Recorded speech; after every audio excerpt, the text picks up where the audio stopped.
maybe this thought passed over you while Hannah was reading, that we were holding space, and it was special. And not only was it special, she's talented. And to face something like that and use your gift and then share it, and then we hold space and hear it, it's a mighty beautiful thing. And it's hard as modern people to really hold that in our chest. We kind of like look away like, oh shit. So I really am thankful for all of us being together and witnessing that, and how we held true to how beautiful it was.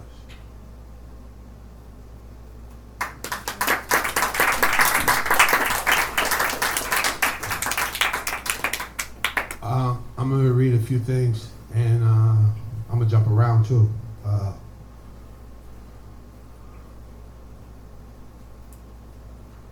This is from a book called Paris Notebooks, and I'm going to butcher all the French in the book in the story.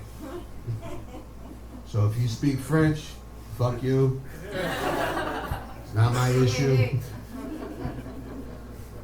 Tobacco. Cigarettes at 7 a.m. in Paris is not possible. I know it sounds absurd, but it's not possible to purchase cigarettes in the 7th arrondissement at 7 a.m. I know because I have tried. I get dressed, put my head out the window to feel what the temp outside is like.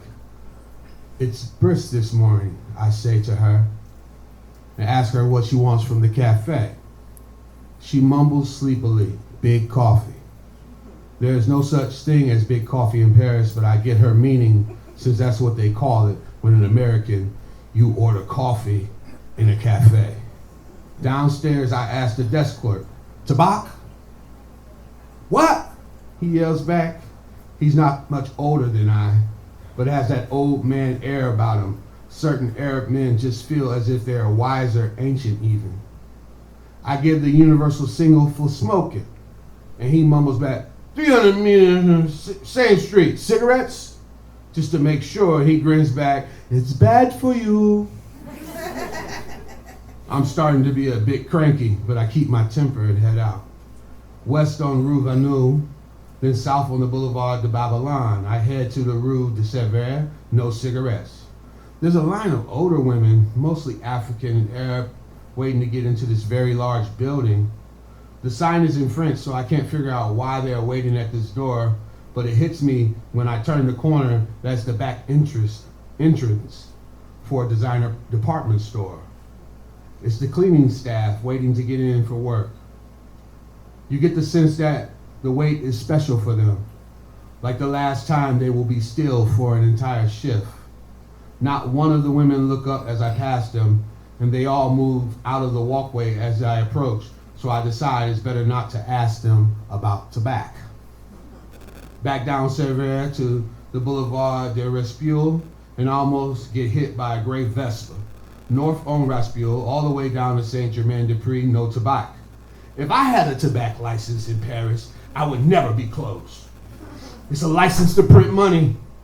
Unlike in the States where you can buy cigarettes just about everywhere, you can only buy cigarettes at a licensed tobacco shop in France. How can this be?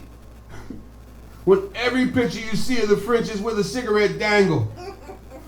How can there be a law that requires that you only purchase them from one type of store? No tobacco at the grocery. No tobacco at the bar. No tobacco at the pharmacy. And pharmacies in France only sell medicine and medical supplies. No potato chips or Pepsi or socks or envelopes or umbrellas. Nope, just medicine. Anyway, the dream of being a tobacco seller quickly fades as I realize I have not seen one tobacco seller. Only Algerians and Asians, no dark people. I think, damn, there has to be at least one black tobacco seller in Paris. Paris loves black people. I haven't seen one, and surely not an American, but that's beside the point. And aside for polemic's sake, what we in the U.S. call African Americans does not exist. The people this term refers to do exist, but the term is not valid. It is a politically correct distinction to connect us to where our slave lineage may come from. I say may because we could be slaves from the Mongol region of Asia. We could be descendants from Indian, Maya, Aztec, Inca, mixed with African explorers, not slaves. And that is a whole different can of worms altogether, since the miscegenation mixed with 400 plus years of bondsmen and slave labor, a new race was made black. Or if you must, African American. Up the Rue de Bac, down University, Rue de Saint-Deprez. Wait, I think I'm going in a circle. Two tobacco shops, both closed. I'm beginning to not know where I am. See, I have a rough command of the 7th arrondissement, but just above idiot at best. You must understand by now that Paris is designed to make one swoon with love, urbane and infectious wanderlust, and at the same time, if there was any doubt, that you are indeed a fool. I turn onto a small alley. I don't catch the street sign, but I figured out afterwards, Rue Chamel. I turned down this alley and I'm met by 6 police officers. I quickly get my cop versus black man cloak on, head down, no sudden movement, but keep walking, look harmless. In my opinion, I always look harmless. A small fat one calls out, hey, blah, blah, blah, blah, papers. Let me see your papers, mumble, mumble, French. I say American, mumble, mumble, mumble, cigarettes. They all laugh and crowd around me. Oh, no tobacco. They start to confer with each other. Mumble, mumble, French, mumble, grunt, shout, mumble, mumble. They shake their heads. They point in opposite directions. Blah, blah, blah, mumble, mumble, French. Hey, American. Hey, no tobacco. Nice.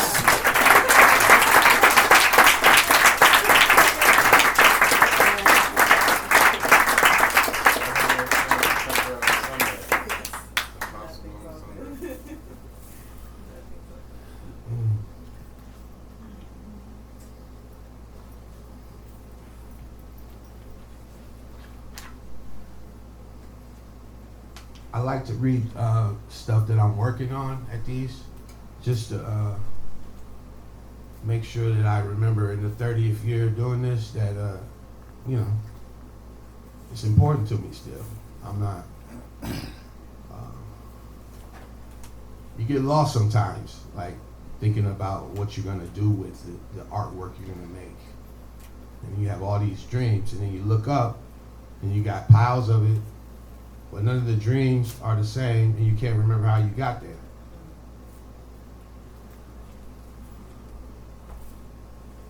For wanting to matter is what led me, is what made me want a difference between my me and they them.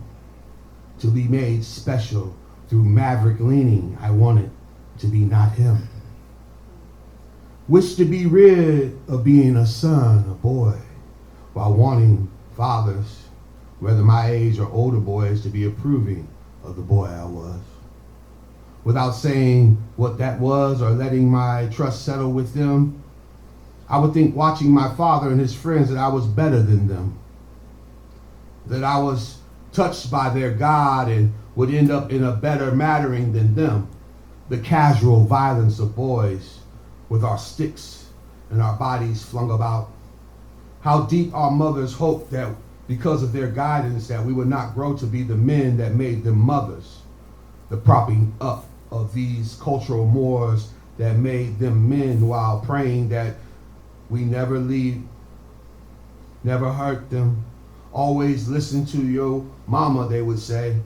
Men don't cry, they would say. And so the dance of becoming a facsimile began. The men around me, the boys I played with and learned with, shared this mimic.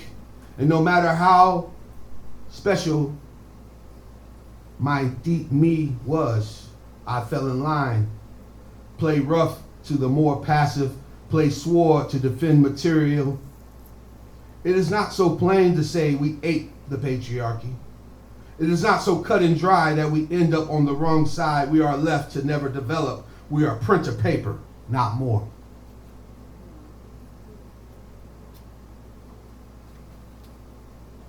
If I look at myself in the mirror, I see a face that is both mother and father.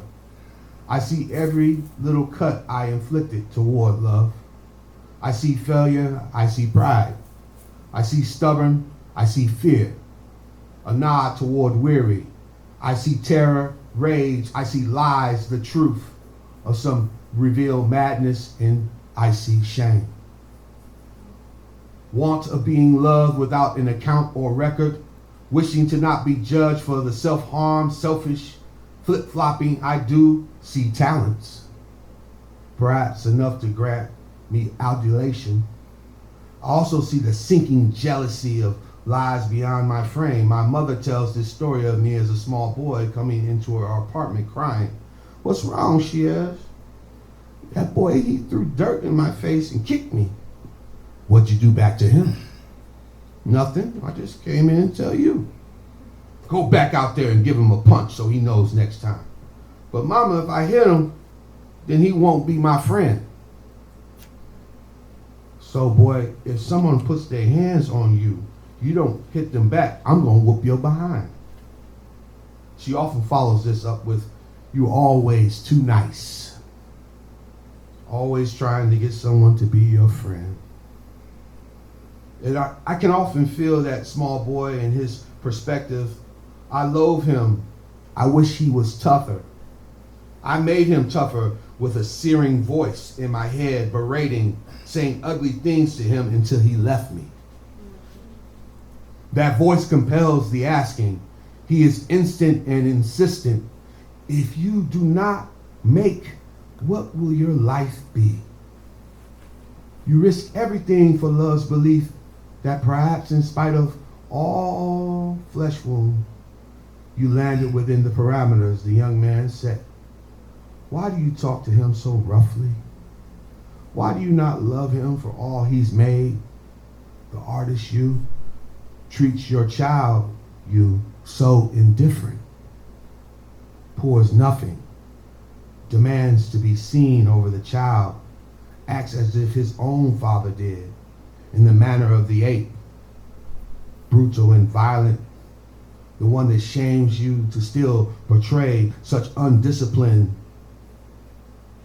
a face against the very well of stories you brought forth, all the tiny conceits you visit upon your youth.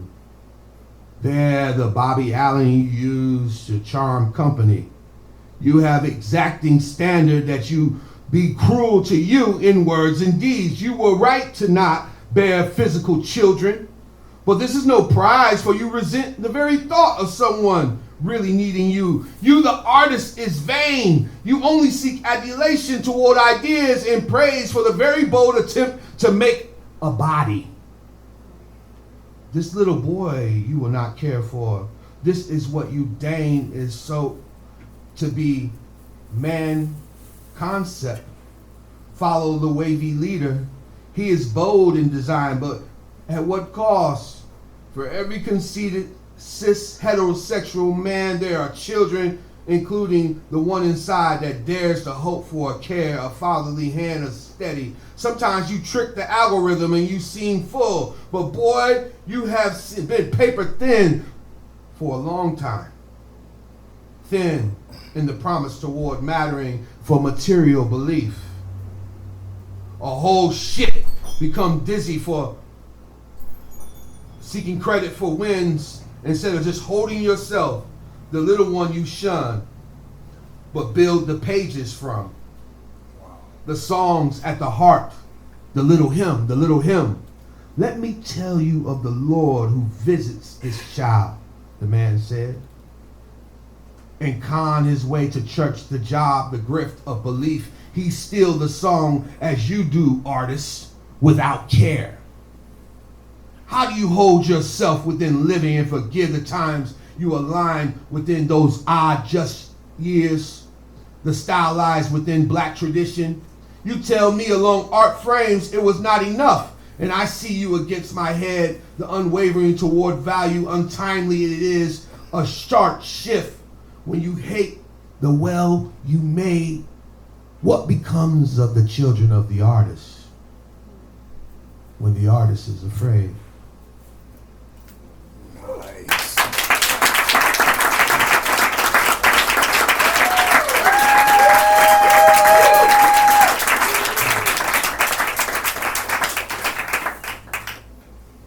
I'm just going to read a few little love poems because I got a crush right now. So I've been writing little poems. I haven't shown them to him though. I know better. Fuck around and have a girlfriend and she don't even like your ass because your poems might be good. That was a joke. However true. Joke. Don't be so fucking serious.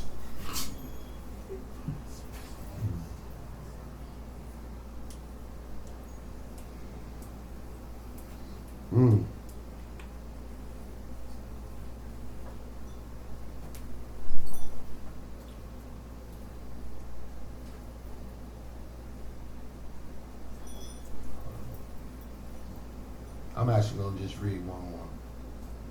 But I'm going to do it like this.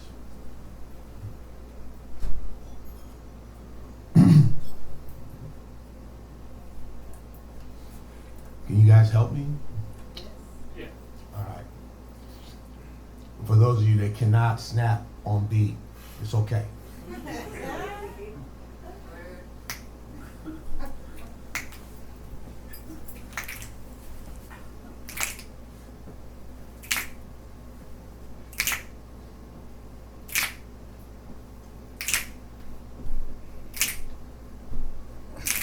You pretend to tell the truth,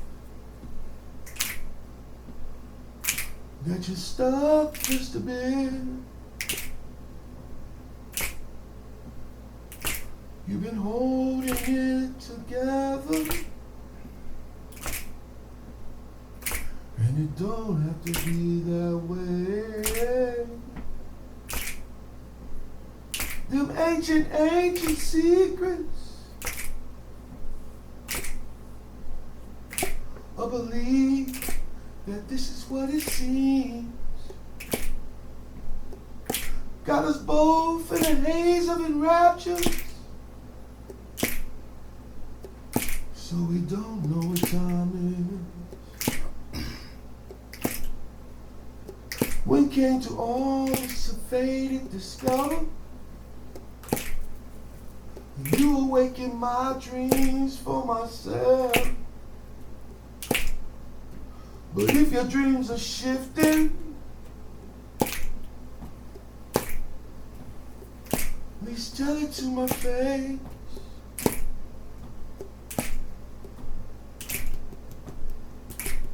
I don't want to rush discussion. Wish we could stay in play. There's no need for the fussing.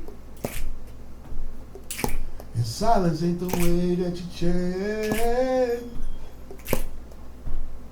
I don't want to rush discussion. Wish we could see and stayed in play.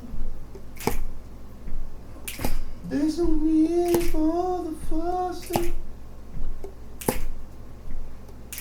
The silence ain't the way that you change.